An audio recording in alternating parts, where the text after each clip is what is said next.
Begitu ditiupkan sangkakala, maka matilah semua makhluk. Itu yang terjadi. Kemudian terjadilah benturan-benturan kiamat, hari kiamat, dan banyak ayat Al-Quran yang lain juga menyebutkan maka planet-planet akan bertabrakan dan seterusnya. Kemudian pada saat itu manusia akan dibangkitkan dengan tiupan sangkakala yang kedua, dan turunlah hujan, gerimis tadi lalu membuat mereka bangkit. Nah, pada saat mereka bangkit ada hadis Nabi SAW yang berbunyi, riwayat Bukhari. Kata Nabi SAW, semua laki-laki akan dibangkitkan seperti ayahnya Adam, 60 siku ke langit, 27,5 meter.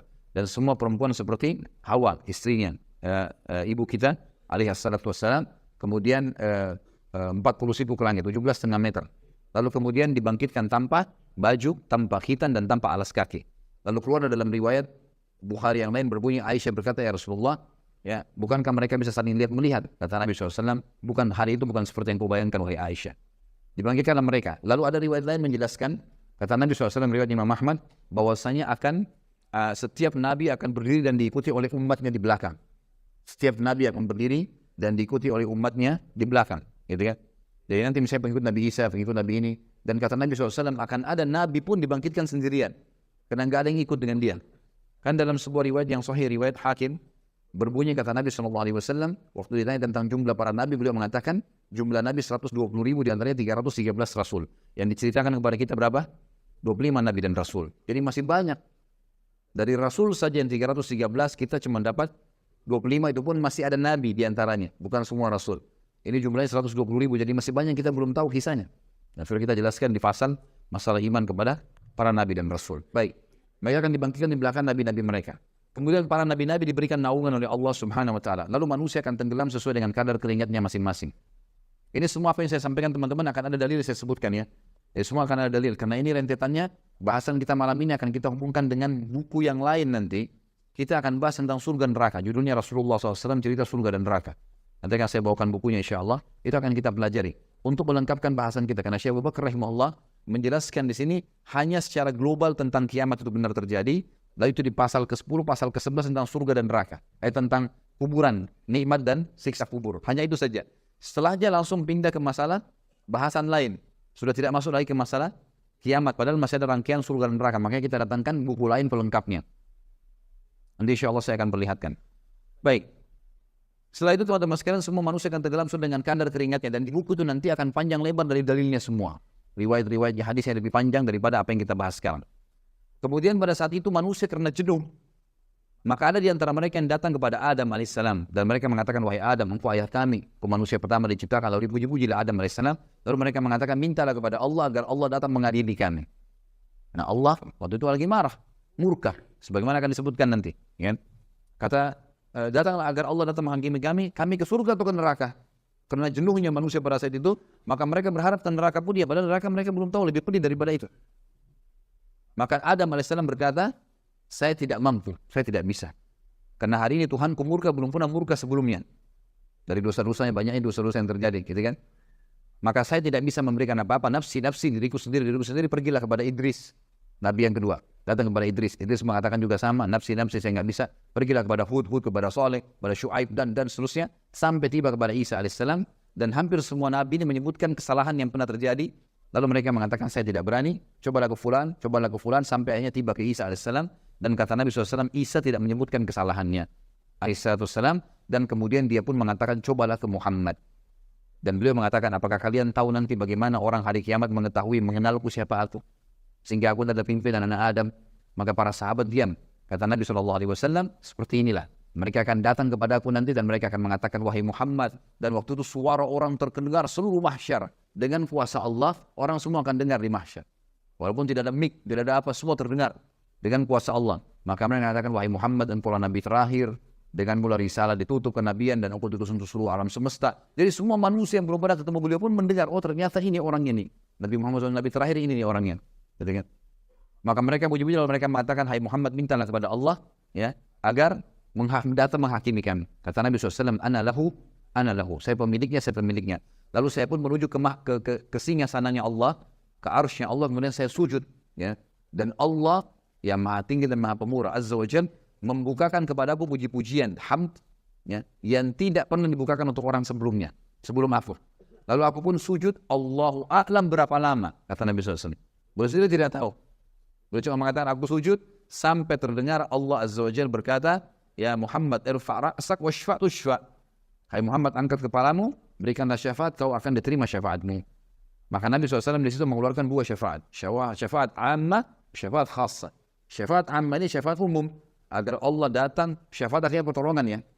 Pertolongan umum untuk semua manusia, makhluk, agar Allah datang mengadili. Syafaat yang khusus diberikan untuk orang beriman. Dan pada hari kiamat teman-teman semua dibangkitkan. Dari manusia, dari jin, dari hewan-hewan, dari tumbuh-tumbuhan, dari batu. Apa semua dikeluarkan sama Allah kembali. Dari mana dalilnya? Hadis tentang masalah sholat. Yang kata Nabi SAW, kalau seorang di antara kalian sholat di sebuah tempat, maka akan jadi saksi hari kiamat. Ini ulama mengatakan bukti bahwasanya akan keluar. Dibangkitkan, dikeluarkan oleh Allah SWT. Kemudian ada hadis Nabi SAW juga yang berbunyi, disebutkan juga oleh Ibnu Katsir dalam tafsirnya tentang masalah ini. Nanti Allah SWT akan membangkitkan hewan-hewan. Dan Allah akan menghakimi dua domba yang saling tanduk. Kenapa yang satu menanduk yang lainnya? Dengan kemaadilannya gitu kan. Tapi tentu teman-teman tidak usah ditanya hewan-hewan nanti kemana, Allahu a'lam, nggak ada dalilnya. Yang penting antum selamat. Gak usah tanya macam-macam gitu kan. Itu intinya. Tapi memang ada hadis menjelaskan ada unta yang menanduk, ditanya oleh Allah kenapa dia menanduk gitu kan. Saking keadilan Allah SWT menyebar di mana-mana. Baik. Kemudian pada saat itu Allah SWT menghakimi manusia. Didatangkanlah timbangan. Dan timbangan ini memiliki lisan. Di dalam hadis dikatakan memiliki lisan. Yang akan memuji orang beriman dan akan menghardik orang-orang yang kafir. Gitu ya. Ditimbanglah amal. Dan timbangan tersebut datang dengan neraca keadilan. Neraca keadilan. Tidak akan pernah bisa menimbang. Tidak akan menimbang kecuali amal. Sampai-sampai kata Nabi SAW akan datang seseorang yang badannya besar. Bayangkan kalau tinggi kita pada saat itu 60 siku ke langit.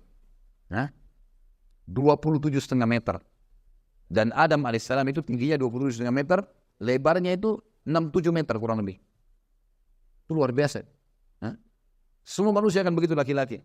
Ada seseorang kata Nabi SAW badannya besar, loncat ke timbangan amalnya untuk memberatkan dan tidak bertambah sedikit pun. Dan tambah cuma amal solehnya.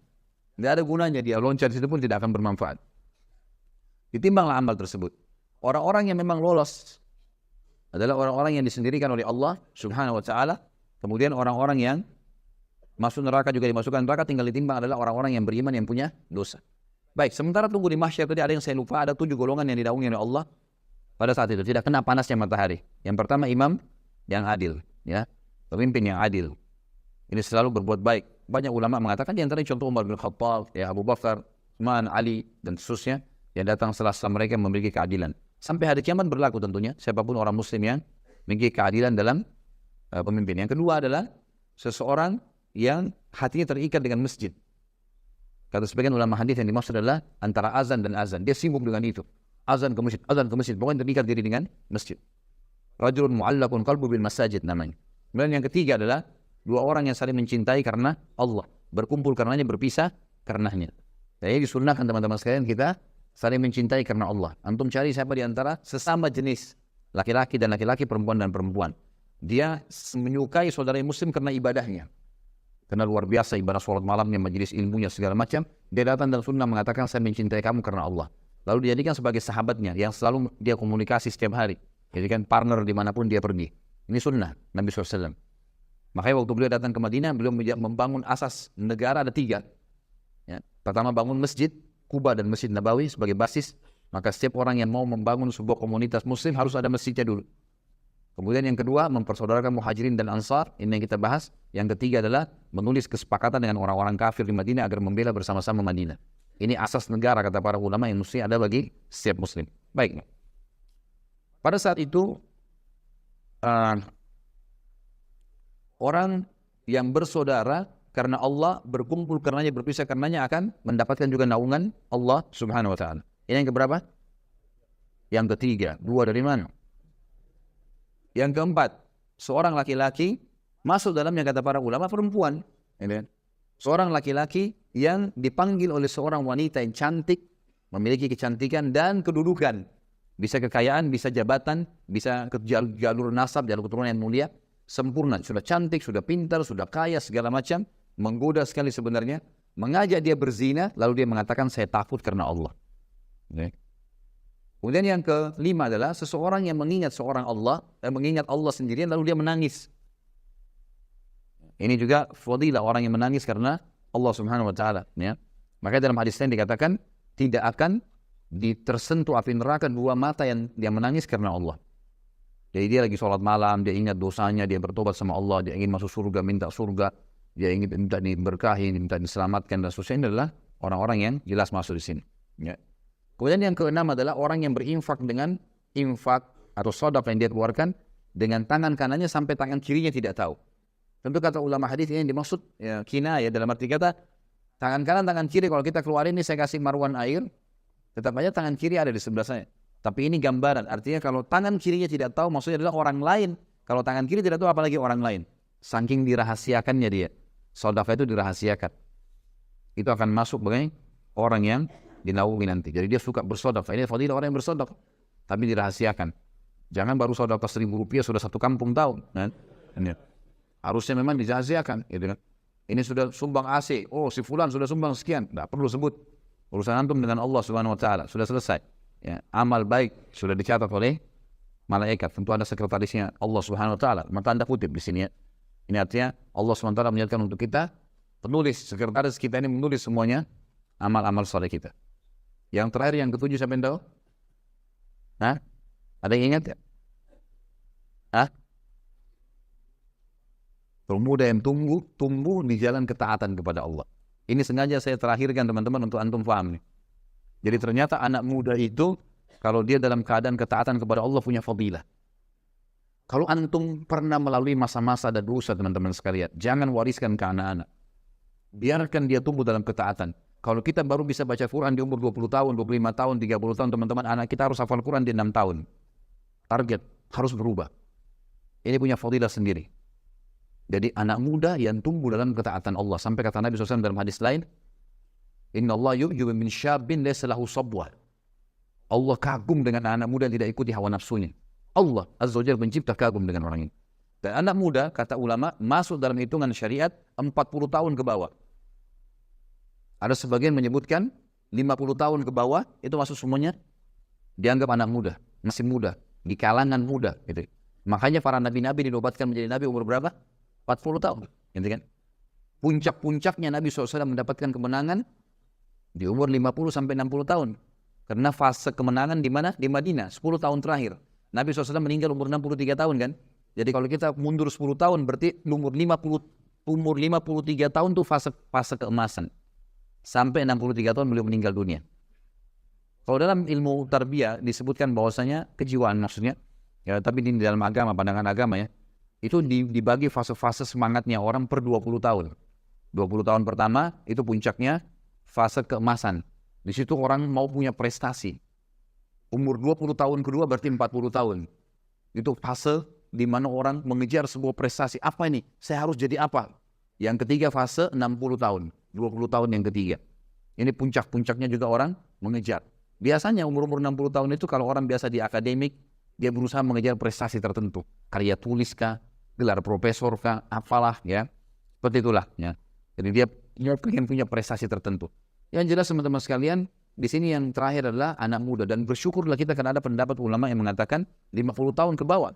Masih dihitung, berarti dengan kita menjaga ketaatan pada Allah di umur-umur kita sekarang, insya Allah kita termasuk di dalamnya. Gitu kan? Maka ini poin penting teman-teman sekalian.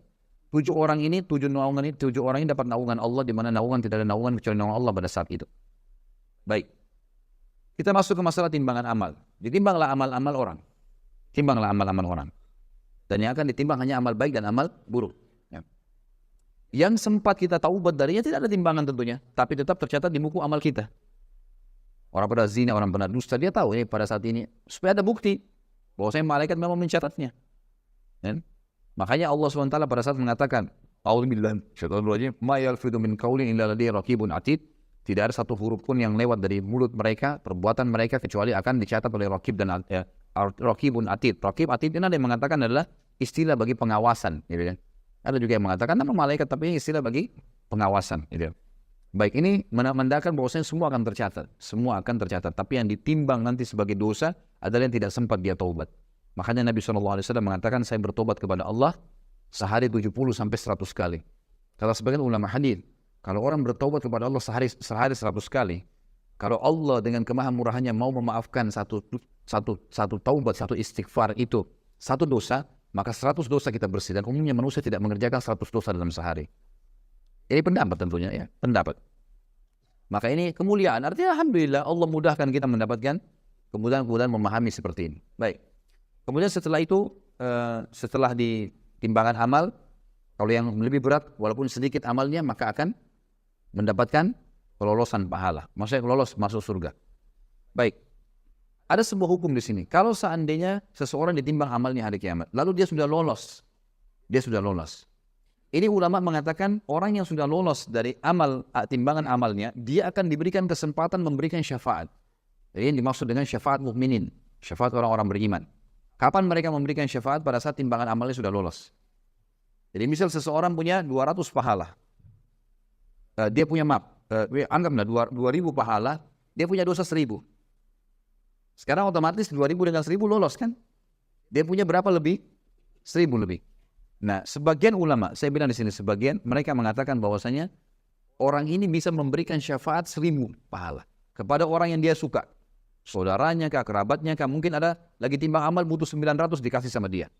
Tapi bukan berarti pahalanya dikasih ya. Enggak. Allah dengan kemahamurahannya karena dia punya lebih 1000, dia boleh memberikan nilai 1000 kepada orang, tapi tidak dikurangi pahala dia. Bukan ini yang dikasih ke dia, saudara. Karena ini nanti akan menentukan derajat di surga. Kita masuk surga dengan rahmat Allah, tapi menentukan derajat di surga adalah amal-amal kita kan. Jadi nilainya, kita ada lebih 1000, Allah kasih. Nah, karena kau punya lebih 1000, kau boleh tolong orang 1000. Silakan, 1000 pahala juga. Punya 10.000 ya 10.000, punya 100.000 ya 100.000, punya 1.000.000 ya 1.000.000. Sampai kata Nabi SAW akan datang nanti seseorang hari kiamat memberikan syafaat sampai seperti satu suku Mudar. Suku Mudar ini suku induknya orang-orang Arab, jumlahnya jutaan orang di bawahnya. Nanti ada satu orang kata Nabi SAW hari kiamat ya, akan memberikan syafaat sampai seperti suku Mudar. Saking banyaknya pahalanya dia, ditimbang dosanya sedikit, lolos. Maka dia akan berikan syafaat, si fulan kasih sekian, si fulan kasih sekian, si fulan lolos. Itu juga akan kita ulangi nanti riwayatnya insyaAllah pada saat bahas tentang buku Rasulullah SAW cerita surga neraka. Berikut riwayat-riwayatnya di buku mana, siapa yang riwayatkan, nomor hadisnya dan seterusnya. Baik. Pada saat itu diberikanlah syafaat-syafaat, pertolongan-pertolongan, dan tidak akan masuk neraka kecuali orang yang betul-betul luar biasa. Beberapa kejadian besar di timbangan adalah diantaranya ada namanya hadis bitaqah dalam hadis Bukhari. Hadis kartu. Kartu di sini maksudnya adalah bitaqah, bahasa Arab orang bilang kartu, seperti kotak kartu dan seterusnya. Kata Nabi SAW nanti akan datang seseorang membawa pahala membawa dosa bergulung-gulung. Dosanya banyak sekali. Waktu ditimbang amal solehnya langsung kalah. Lebih berat dosanya. Dia sudah tahu dia akan masuk neraka. Dosanya banyak sekali. Gak mungkin selamat sudah. Lebih berat dosanya daripada pahalanya. Maka kata Nabi SAW, Allah berfirman kepada dia, berkata kepada hambanya ini, karena ada hadis yang berbunyi, pada saat kita ditimbang amal teman-teman sekalian, kata Nabi SAW dalam hadis sahih, tidak ada seorang pun di antara kalian kecuali dia akan berbicara dengan Tuhannya berdua tanpa ada penterjemah. Allah akan bilang, kamu begini, kamu begini, kamu begini. Dengan seluruh bahasa, Allah yang ciptakan semua bahasa. Maka akan diajak ngomong berdua oleh Allah SWT. Kamu begini, kamu begini. Nanti akan datang orang dosanya banyak sekali. Dan ini disurati, karena memang hadisnya mulia, memberikan berita gembira bagi orang yang beriman gitu kan. Maka kata Allah SWT, apakah ada amal kamu yang bisa mengalahkan dosamu sebanyak ini? Tadi ya Allah, amal apa lagi? Setelah ini semua, nggak ada lagi amal. Ini apa sudah ditimbang? Ini. Kata Allah SWT, coba ingat-ingat. Dia bilang tidak ada ya Allah, sudah nggak ada. Lalu dikeluarkanlah bitaqah itu, kotak atau kartu tadi. Tertulis, La ilaha illallah. Tidak Tuhan yang berhak disembah kecuali Allah, yang dia ikhlas menjaga. Sebagian ulama mengatakan orang ini tidak buat syirik. Tetap dia ahli tauhid, mempertahankan keesaan Allah, tapi dia punya dosa-dosa lain. Mungkin dia berzina, mungkin dia dusta, tapi ini tauhidnya nggak tercoreng. Karena kalau syirik tidak masuk dalam hadis ini. Terbukti dalam surah An-Nisa Allah mengatakan, A'udzubillahi minasyaitonir rajim, innallaha la yaghfiru an yushraka bih wa yaghfiru ma duna dzalika liman yasha. Allah tidak akan mengampuni orang yang berbuat syirik, tapi Allah mengampuni dosa selain daripada syirik. Nah, berarti ini tidak masuk di sini syirik. Berarti dia kata ulama hadis dia adalah muwahhid. Orang ini memang mengesahkan Allah. Tidak pernah berdukun, tidak pernah minta-minta penguburan, tidak pernah segala macam. Ini syirik nggak ada. Dia betul-betul murni dosa, tapi dosa yang dia akui sebagai kesalahan. Maka didatangkan lebih bitaqah tersebut, lalu ditimbang, ditimbangan pahalanya, tiba-tiba menjadi lebih berat daripada dosanya, dan semua dosanya akan terlempar. Maka lolos dan dia masuk ke dalam surga. Maka dalam sebuah hadis Bukhari Muslim juga pernah Nabi SAW lagi duduk di dalam sebuah kebun, kemudian datang sahabat Nabi Abu Musa al-Asy'ari lalu mengatakan, ya Rasulullah, gitu kan, saya datang untuk menjaga anda. Kata Nabi SAW, telah sampai kepada saya berita, Allah mengatakan, ya, siapapun yang di dalam hatinya sebesar biji sawi, siapa yang mengucapkan la ilaha illallah tulus dari hatinya, dia pasti masuk surga. Maknanya adalah, kalau dia masih punya dosa pun, kemudian dia masuk neraka dulu, tetap akan masuk surga. Nanti kita bahas masalah syafaat. Kalau kita bahas surga dan neraka, nanti akan ada orang-orang yang sudah belang-belang di neraka, sudah bolong, sudah hangus, keluar asap, dikeluarkan oleh orang-orang mukmin dan Nabi SAW dari neraka. Kemudian mereka akan dicemplungkan di sungai-sungai yang berada di pintu gerbang surga, lalu mereka tumbuh seperti tumbuhnya tanaman yang masih baru tumbuh, masih lemah sekali. Dan para ahli surga menyemproti mereka dengan, menyirami mereka dengan air-air itu. Nanti akan kita bahas insya Allah masalah surga dan neraka, masalah itu akan keluar mereka. Maka kata Abu Musa al-Asy'ari, ya Rasulullah, apakah boleh saya sebarin ke orang-orang ini? Kata Nabi SAW, kalau kau sebarin berarti mereka akan bergantung dengan itu. Jadi maknanya di sini memang mentauhidkan Allah penting kan, la ilaha illallah itu kalimat tauhid kan, pengesahan. Tidak ada sekutu bagi Allah, tidak ada Tuhan yang berhak disembah kecuali Allah. Tidak ada sekutu baginya masalah itu. Baik. Setelah itu teman-teman sekalian, setelah semua ditimbang amalnya, orang-orang beriman yang sudah lolos tadi tanpa hisab, orang beriman juga yang sudah lolos dari timbangan ini akan kumpul di Haud. Haud ini adalah kuala Nabi SAW di mahsyar. Kuala Nabi SAW di mahsyar. Kata Nabi SAW, ana faratukum, saya akan dahului kalian ilal Haud, ke Haud. Lalu beliau pun mengatakan, saya akan tunggu dan saya akan melihat satu persatu orang yang lolos di Haud. Mereka akan minum dan siapapun yang minum dari Haud tidak akan pernah haus selamanya. Yang tidak minum di situ hanya orang kafir, musyrik, orang munafik dan orang-orang yang dasarnya mukmin tapi banyak dosanya, masuk neraka dulu karena dosanya lebih berat daripada amal solehnya. Maka ini akan pergi. Tentu ada juga orang-orang yang buruk nanti di timbangan amal ya. Orang yang banyak pahalanya, ada sholatnya, ada puasanya, ada zakatnya, ada ini, tapi dia buruk hubungan dengan manusia. Pernah caci maki orang ini, pernah menghina orang ini, pernah mengambil haknya orang ini, tidak pernah minta maaf. Maka orang-orang ini nanti akan datang, kata Nabi SAW, orang yang bangkrut. Apa kalian tahu siapa orang yang bangkrut? Kata para sahabat, ya Rasulullah, yang dirham dinarnya habis. Kata Nabi SAW, tidak. Bangkrut adalah orang yang datang hari kiamat membawa pahala sholat, zakat, puasa, haji, tapi sisi lain pernah caci maki orang ini, pernah pukul orang itu, pernah mengambil haknya orang ini, dan mereka meminta kepada Allah di hari kiamat di timbangan. Ya Allah, orang ini begini, diambilin. Ya Allah, orang ini begini, didatangin semua. Ini dengan keadilan. Nggak ada bisa tersembunyi, nggak ada sogok-sogokan. Semua kena pada saat itu. Kalau habis pahalanya karena orang nuntut, masih ada yang nuntut, diambil dosa-dosa orang yang menuntut diberikan kepada dia. Maka itu adalah orang yang bangkrut sebenarnya.